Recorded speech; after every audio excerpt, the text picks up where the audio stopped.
Hello guys, welcome back to my YouTube channel chemistry by PC sir. आज हम लोग बात करेंगे एक इंपॉर्टेंट चैप्टर क्लास 10 का है, कार्बन और उसके यौगिक के बारे में, है ना। ये हमारा क्लास 10 का एक बहुत इंपॉर्टेंट चैप्टर है जिसमें 10 से 12 नंबर आपको मिल जाएंगे एक इकलौते चैप्टर से। तो बहुत इंपॉर्टेंट चैप्टर है और बेहद इजी चैप्टर है, तो इसको बहुत अच्छे ढंग से हम लोग पढ़ेंगे। आइए शुरुआत करते हैं इसका। सबसे पहले यहाँ बात हो रही है कार्बन की। कार्बन क्या होता है एकदम बेसिक से आपको सिखाएंगे। आपको कुछ नहीं आता है तो 2-3 लेक्चर में आप पूरा सीख जाएंगे और आपको ये रोज डेली आपको शाम को 6 बजे मिल जाएगा लेक्चर, और आप आराम से आधे घंटे का लेक्चर देखिएगा, आपका पूरा कॉन्सेप्ट क्लियर हो जाएगा। ठीक है ना। जीरो से शुरू करेंगे, जीरो से लेकर आपको हीरो बना देंगे। ठीक है, तो आइए आपको शुरुआत करते हैं कार्बन और उनके यौगिक के बारे में। कार्बन क्या होता है? कार्बन जिसका परमाणु क्रमांक 6 होता है, जिसको सी से दिखाते हैं ना। किससे दिखाते हैं? सी से दिखाते हैं। ठीक है, तो सबसे पहले कार्बन के बारे में था। कार्बन को सी से प्रदर्शित किया जाता है जिसका परमाणु क्रमांक 6 होता है, और इसकी जो संयोजकता होती है वो होती है 4। क्या होती है? 4 होती है। इसका मतलब ये हमेशा 4 बॉन्ड बनाता है। क्या बनाता है? 4 बॉन्ड बनाता है। तो ये कार्बन के बारे में हो गया। ठीक है, उनके यौगिक अब ध्यान से सुनिएगा। कार्बन और उसके यौगिक को हम लोग कार्बनिक यौगिक कहते हैं। क्या कहते हैं? कार्बनिक यौगिक, ऑर्गेनिक कंपाउंड। ऑर्गेनिक कंपाउंड एकदम बेसिक से आपको मैं सिखा रहा हूं सब कुछ। अब देखिए, कार्बन और उनके यौगिक को हम लोग क्या बोलते हैं? कार्बनिक यौगिक। मतलब रसायन विज्ञान की वह शाखा जिसके अंतर्गत कार्बन और उनके यौगिक के अध्ययन करते हैं उसको क्या कहते हैं? कार्बनिक यौगिक कहते हैं। लेकिन ये आधुनिक डेफिनेशन है हमारा। ठीक है, ये हमारा क्या है? ये अब इस समय चल रहा डेफिनेशन है, लेकिन इससे पहले जब वैज्ञानिक सबसे पहले कार्बनिक यौगिक के बारे में डेफिनेशन बताने गए तो हमारे एक वैज्ञानिक थे वर्जीलियस। कौन थे? वर्जीलियस। एक वैज्ञानिक थे वर्जीलियस। इन्होंने कार्बनिक यौगिक के बारे में एक बीटल फोर्स थ्योरी दिया। क्या दिया? बीटल फोर्स थ्योरी दिया। हालांकि ये आपके सिलेबस में अब नहीं है, पहले था बीटल फोर्स थ्योरी। तो मैं बीटल फोर्स थ्योरी, जैव शक्ति सिद्धांत के बारे में भी आपको बताऊंगा, और बताऊंगा कि ये ऑर्गेनिक कंपाउंड जो है शुरू कहां से किया गया, और पहले इसके बारे में बताया क्या जाता था, आधुनिक डिफिनेशन क्या है। एकदम बेसिक से सुनिए। पहला कंपाउंड कौन सा बना, किसने बनाया, उसके बाद फिर हम आधुनिक डिफिनेशन पे चलेंगे। एकदम निश्चिंत हो जाइए कि आप लोग जो है 4-5 लेक्चर में एकदम एक्सपर्ट हो जाएंगे ऑर्गेनिक कंपाउंड के बारे में और ऑर्गेनिक केमिस्ट्री के बारे में। ठीक है, आप किसी भी क्लास में हो तो आपको ऑर्गेनिक आना चाहिए। तो ये एक बेसिक क्लास है जहां पे हम लोग बीटल फोर्स थ्योरी के बारे में सबसे पहले पढ़ेंगे, जिसको दिया था वर्जीलियस ने। किसने दिया था? वर्जीलियस ने दिया था बीटल फोर्स थ्योरी के बारे में। ठीक है, तो बीटल फोर्स थ्योरी ने, वर्जीलियस ने क्या कहा कि ये जो ऑर्गेनिक कंपाउंड होते हैं, कार्बनिक यौगिक होते हैं, ये पौधे और जंतुओं से मिलकर बने होते हैं। मतलब जीवों से निर्माण होते हैं। किससे निर्माण होते हैं? जीवों से बनते हैं। ये जीवों के अंदर पाए जाते हैं। क्या बताया? बीटल फोर्स थ्योरी की हिंदी होती है जैव शक्ति सिद्धांत। ठीक है, जैव शक्ति सिद्धांत, जिसको दिया था वर्जीलियस ने। वर्जीलियस ने सबसे पहले बताया कि ये जो कार्बनिक यौगिक होते हैं ये जीवों के द्वारा निर्मित होते हैं, जीवों के अंदर पाए जाते हैं, प्लांट के अंदर, एनिमल के अंदर पाए जाते हैं। ठीक है, किसने बताया? वर्जीलियस ने बताया। उन्होंने क्या कहा? पूरा बीटल फोर्स थ्योरी का डिफिनेशन आप कैसे लिखेंगे, आप उसको कैसे नोट कर सकते हैं, इसके बारे में सुनिएगा। कि वर्जीलियस ने बताया कि जो जीव होते हैं उनके अंदर एक विशेष प्रकार की शक्ति पाई जाती है, एक विशेष प्रकार का पावर पाया जाता है, जिसको हम लोग जैव शक्ति कहते हैं। क्या कहते हैं? जैव शक्ति कहते हैं, जिसके द्वारा वो कार्बनिक यौगिकों का निर्माण करते हैं। कार्बनिक यौगिक का निर्माण करते हैं, जिसको हम लोग जैव शक्ति सिद्धांत भी कहते हैं। ठीक है, उन्होंने कहा भगवान के द्वारा दिया गया, उनके अंदर एक शक्ति है, हमारे अंदर, आपके अंदर, प्लांटों के अंदर एक शक्ति है जो क्या करती है? कार्बनिक यौगिकों का निर्माण करती है, जिसे हम लोग जैव शक्ति सिद्धांत कहते हैं। ये किसने कहा? वर्जीलियस ने कहा। लेकिन ये बात सत्य नहीं है। ठीक है, क्यों नहीं सत्य है? एक वैज्ञानिक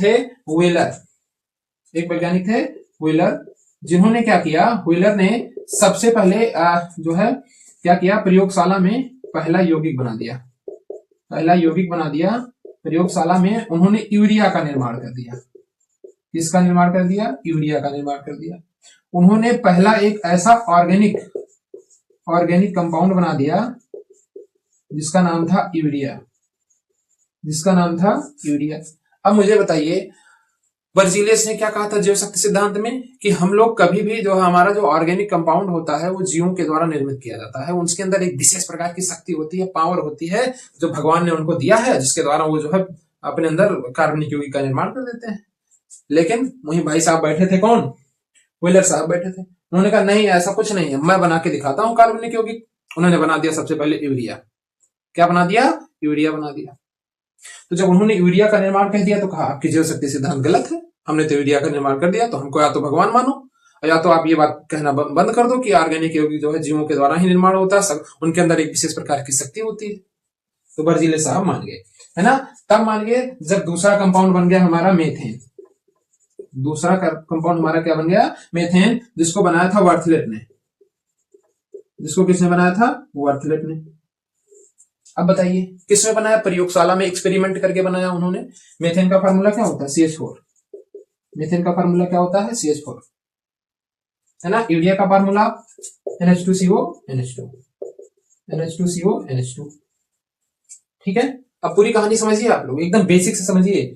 सबसे पहले कार्बन क्या होता है? कार्बन की वैलेंसी 6 होती है, कार्बन की वैलेंसी 4 होती है और जो परमाणु क्रमांक होता है वो 6 होता है। ठीक, कार्बनिक यौगिक किसे कहते हैं? सबसे पुरानी अवधारणा क्या है? सबसे पुरानी अवधारणा है जो कार्बनिक यौगिक होते हैं वो जीवों के द्वारा निर्मित किए जाते हैं। किसने कहा था? वर्जीलियस ने कहा था। किसमें कहा था? जीव शक्ति सिद्धांत में कहा था, है ना। इतनी बात हो गई, ये पुरानी अवधारणा भी, ये सब नहीं लिखना है। आप चाहे तो जीव शक्ति सिद्धांत अपने कॉपी में नोट कर सकते हैं कि जीव शक्ति सिद्धांत में क्या लिखेंगे कि वर्जीलियस नामक वैज्ञानिक ने यह बताया कि जीवों के अंदर एक विशेष प्रकार की शक्ति होती है जिसके द्वारा वो कार्बनिक यौगिकों का निर्माण करते हैं, जिसको जीव शक्ति सिद्धांत कहते हैं। ठीक है, उन्होंने कहा, वर्जीलियस ने कहा कि भाई एक पावर है ना, ब्रह्मा जी, विष्णु जी, महेश जी, शंकर जी, भोलेनाथ जी जो भी हैं, वो हमारे अंदर एक पावर देते हैं, उस पावर के द्वारा हम लोग कार्बनिक यौगिक का निर्माण करते हैं। बताइए क्या ये बात सत्य है? ये बात तब तक सत्य थी जब तक ये भाई साहब नहीं आए। इन्होंने कहा भैया सुनिए, ऐसी कोई बात है वह नहीं, सुनिएगा। इन्होंने बना दिया यूरिया, प्रयोगशाला में क्या बना दिया? यूरिया बना दिया। और इन्होंने कहा ऐसा है जब यूरिया बन गया है तो ये शक्ति उक्ति वाला कहानी खत्म हो गई, अब मैं बताऊंगा आपको अपना डिफिनेशन। तो वर्जीलियस साहब ने कहा नहीं ऐसा कुछ नहीं है, आप दूसरा बना के दिखाओ। कहा हम तो नहीं बना सकते, लेकिन वर्थलेट साहब ने मेथेन बना दिया, अब मानो। तो मान गए। क्या माने? उन्होंने कहा, इन सब ने मिलके जो आधुनिक डिफिनेशन आया वो बताया गया कि ऐसे यौगिक, कार्बनिक यौगिक के बारे में उन्होंने बताया कि ऐसे यौगिक जो कार्बन से मिलकर बने होंगे, जो कार्बन से मिलकर बने होंगे, लेकिन एक हाइड्रोजन होना कंपलसरी है। ठीक है, हाइड्रोजन भी होना चाहिए, तभी हम उसको कार्बनिक यौगिक कहेंगे, उसमें भी दिक्कत आ जाएगी। ठीक है, तो ऐसे यौगिक जो कार्बन से मिलकर बने होते हैं उनको हम लोग कार्बनिक यौगिक कहते हैं। क्या कहते हैं? कार्बनिक यौगिक कहते हैं। ये हमारा आधुनिक डिफिनेशन है और ये आपको आपकी कॉपी में नोट करना है। ठीक है ना, यानी कार्बन और कार्बन से बने हुए यौगिकों का अध्ययन क्या कहलाता है? कार्बनिक यौगिक कहलाता है। कार्बनिक रसायन कहलाता है, ऑर्गेनिक केमिस्ट्री कहलाता है। और कार्बनिक यौगिक किसे कहते हैं? जो कार्बन से मिलकर बने होते हैं, ऐसे यौगिक को कार्बनिक यौगिक कहते हैं। और ऑर्गेनिक केमिस्ट्री की बात किया जाए तो रसायन विज्ञान की वह शाखा जिसके अंतर्गत कार्बन और कार्बन से बने हुए यौगिकों का अध्ययन किया जाता है उसे कार्बनिक यौगिक कहते हैं, कार्बनिक रसायन कहते हैं। इतने में कोई दिक्कत, किसी को कोई परेशानी? पहला कंपाउंड क्या है जो प्रयोगशाला में बनाया गया? वो है यूरिया। वो क्या है? यूरिया। दूसरा क्या है? मेथेन। दूसरा क्या है? मेथेन। बोलो इतनी बात अगर क्लियर है तो बताइए। अगर किसी को इस बात को लेकर कोई दिक्कत, परेशानी, समस्या, प्रॉब्लम हो तो आप कमेंट करिए। है कोई दिक्कत, परेशानी, समस्या? नहीं। अगर नहीं है तो ये सारी बातें हैं, ये आपके सिलेबस से हटा दिया गया है। जीव शक्ति सिद्धांत नहीं मैं आपको लिखवा देता, या ये चीजें आपको समझने के लिए थी कि कार्बनिक और उसके यौगिक के बारे में क्या क्या बातें हैं। पहली बात हमारी यही थी कि कार्बनिक यौगिक जीवों के द्वारा निर्मित होती है। दूसरी बात ये बताई गई कि कार्बनिक यौगिक जीवों के द्वारा निर्मित नहीं होता, बल्कि कार्बन से मिलकर बने हुए यौगिक को हम लोग कार्बनिक यौगिक कहते हैं। जरूरी नहीं है कि ये जीव से ही निर्मित हो, ये हम लोग प्रयोगशाला में भी बना सकते हैं, जिसमें पहला कंपाउंड बनाया गया यूरिया और दूसरा कंपाउंड बनाया गया मेथेन। ऐसे अब तमाम प्रकार के कंपाउंड आ गए। अब तो अल्कोहल आ गया। ठीक है, आप अल्कोहल के बारे में बड़े अच्छे से जानते होंगे। आपका कार्बोक्सिलिक एसिड आ गया। तमाम ऐसे कंपाउंड आपको मिल जाएंगे अब कार्बन के बारे में जो आपको प्रयोगशाला में निर्मित किए गए हैं। ठीक है, अब आइए, अब हम शुरुआत करेंगे चैप्टर का। जो हमारा चैप्टर है मेन चीज, है ना। ये हमारी बेसिक बातें थी, बेसिक आना आपका कंपलसरी था। बेसिक अगर आपको आ गया हो तो हम लोग आगे बढ़ते हैं। इसमें 2-3 बातें हैं जो आप नोट कर सकते हैं कि पहला कंपाउंड कौन था, यूरिया था। दूसरा क्या था, मीथेन था। जैव शक्ति सिद्धांत किसने दी, बर्जेलियस ने दी। ठीक है। कार्बनिक यौगिक का परिभाषा क्या होता है, कार्बन और कार्बन से बने हुए यौगिक को कार्बनिक यौगिक कहते हैं। ठीक है। कार्बन के प्रतीक क्या होता है, कार्बन का परमाणु क्रमांक और कार्बन की संयोजकता क्या होती है, ये बातें आप नोट कर सकते हैं। ठीक है। आई होप आपको इतनी बात समझ में आई हो। इस बात को लेकर कोई दर्द, तकलीफ, समस्या, परेशानी, दिक्कत हो तो कमेंट करिए। आगे बढ़ते हैं। ठीक है, चलिए अब आगे बढ़ते हैं और यहां से शुरुआत करते हैं। ठीक है। तो अब कार्बन के बारे में आपको सारी बातें मैंने बता दी, जो बेसिक था वो मैंने बता दिया। कार्बनिक यौगिक के बारे में मैंने आपको बता दिया कि कार्बनिक यौगिक क्या होते हैं। कार्बनिक यौगिक क्या होते हैं, जो कार्बन से मिलकर बने होते हैं। जो कार्बन से मिलकर बने होते हैं उनको क्या कहते हैं, कार्बनिक यौगिक। जैसे मेथेन हो गया, CH2 एथेन हो गया, C2H5 एल्कोहल हो गया, CH3COH कार्बोक्सिलिक एसिड हो गया। ठीक है, ये सब क्या है, ये सब कार्बनिक यौगिक हैं। अब आते हैं कार्बन के गुण के बारे में। कार्बन की प्रॉपर्टी क्या होती है, कार्बन के गुण है ना, property of carbon, property of carbon, property of carbon. अगर किसी को बात नहीं समझ में आती है तो एटलीस्ट आप कमेंट करिए। ठीक है ना, अगर कमेंट करेंगे तो ही आप उसका रिप्लाई पाएंगे। अगर आप पढ़ना ही चाहते हैं तो कमेंट करिए आप। ठीक है, आइए, इसकी 2 प्रॉपर्टी बहुत अच्छी है कार्बन की। पहली, ये टेट्रावैलेंसी दिखाता है, टेट्रावैलेंसी, चतुस्संयोजकता। क्या होता है, चतुस्संयोजकता। ठीक है, टेट्रावैलेंसी की हिंदी क्या होगी, चतुस्संयोजकता होगी। और दूसरा जो है वो केटिनेशन है, केटिनेशन। केटिनेशन की हिंदी होती है श्रृंखलन, है ना। और इसकी क्या होती है, इसकी होती है चतुस्संयोजकता। चतुस्संयोजकता ये पूछा गया सवाल है। ठीक है, कि कार्बनिक यौगिक के गुण बताइए जिसमें आपको श्रृंखलन और चतुस्संयोजकता बतानी है। चतुस्संयोजकता भी टिप्पणी के लिए पूछा गया है बोर्ड में, 2-3 साल आया है। और श्रृंखलन भी टिप्पणी करने के लिए पूछा गया है, तो इंपॉर्टेंट हो जाता है मेरी तरफ से। इस पे 1 स्टार तो इन दोनों पे बनता ही है। ठीक है, कार्बन के 2 गुण होते हैं, चतुस्संयोजकता और श्रृंखलन, चतुस्संयोजकता और श्रृंखलन। अब क्या होता है टेट्रावैलेंसी, वो हेडिंग डाल दीजिए आप लोग, टेट्रावैलेंसी। अगला क्या होगा, चतुस्संयोजकता। कार्बन 2 प्रकार के गुण को प्रदर्शित करता है, नंबर 1 चतुस्संयोजकता, नंबर 2 श्रृंखलन, जिसमें हमारा पहला क्या है, टेट्रावैलेंसी, चतुस्संयोजकता। टेट्रावैलेंसी, चतुस्संयोजकता। अब चतुस्संयोजकता का क्या सेंस है, इसका मतलब क्या है, इस बात को समझिए फिर लिखिएगा। पहले समझिए फिर लिखिएगा। देखिए, जब मैं कहूंगा तो आप लिखिएगा। देखिए, कार्बन क्या है, कार्बन का परमाणु क्रमांक होता है 6। कार्बन का परमाणु क्रमांक क्या होता है, 6। अगर इसको k एलिमेंट में बांटा जाए तो क्या लिखेंगे इसको हम लोग, 2 और 4। यानी इसके अंतिम सेल में कितना आ रहा है, कितने इलेक्ट्रॉन है, 4 इलेक्ट्रॉन है या नहीं है। इसके अंतिम में कितने इलेक्ट्रॉन है, 4 इलेक्ट्रॉन है। अच्छा, कोई भी जिसके अंतिम में या तो 2 रहे या फिर 8 रहे या फिर 18 आ जाए या फिर 32 आ जाए, वो स्टेबल होता है। वो क्या होता है, स्टेबल होता है। अब इस कार्बन को स्टेबल होने के लिए क्या चाहिए, जरा बताइएगा। या तो ये 4 किसी से ले ले, इसमें 4 प्लस हो जाए, या तो 4 क्या हो जाए, माइनस हो जाए। अगर 4 माइनस हो जाएगा तो ये इसमें 2 बचेगा। अगर 4 प्लस हो जाएगा तो यहाँ 8 हो जाएगा कि नहीं हो जाएगा, यानी ये इसके जैसा हो जाएगा। और अगर 4 जुड़ जाता है, ये दोनों जुड़ के ये इसके जैसे हो जाते हैं। ये हमारा हीलियम बनाता है, ये हमारा नियॉन बनाता है। ठीक है, और ये हमारे नोबल गैसेज होते हैं जो स्टेबल होते हैं। तो सारे लोग स्टेबल ही होना चाहते हैं। तो कार्बन कैसे स्टेबल हो सकता है, जरा ध्यान दीजिए। कार्बन, फिर से देखिए, कार्बन का परमाणु क्रमांक होता है 6, उसको 2 और 4 लिखेंगे। अब या तो ये 4 अपना किसी को दे दे तो ये हीलियम के जैसा हो जाएगा, या तो 4 किसी से ले ले तो किसके जैसा हो जाएगा, नियॉन के जैसा हो जाएगा। क्या आसान है इसके लिए, 4 दे देना या 4 ले लेना, कमेंट करिए। 4 देना आसान है या 4 लेना आसान है, बताइए। दोनों काम कठिन है, 4 लेना भी कठिन है और 4 देना भी कठिन है।